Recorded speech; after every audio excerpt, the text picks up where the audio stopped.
দিয়ে দিলাম কসুরি মেথি। এবারে আমি এই কসুরি মেথিটা শুকনো খোলায় একটু ভেজে নেব, এতে এর অ্যারোমাটা অসাধারণ হয়। চলো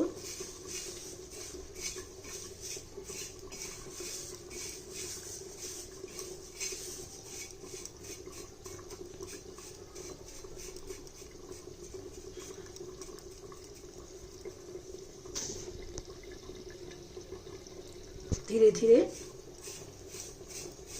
মেথিটা শুকোতে থাকে আর এর অ্যারোমাটা পুরো রান্নাঘরে ছড়িয়ে যায়।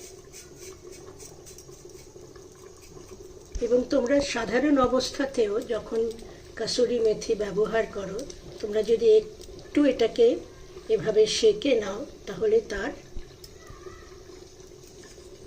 আলাদাই একটা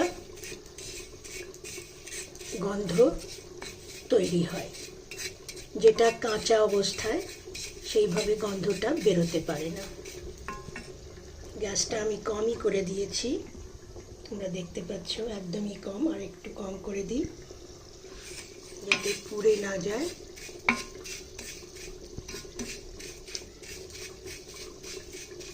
এবারে আমি গ্যাসটা অফ করে দেব, দিয়ে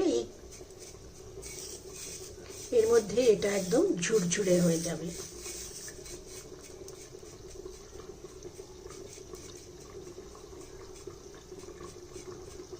গ্যাসটা অফ করে দিলাম, এবারে এখানে থাক।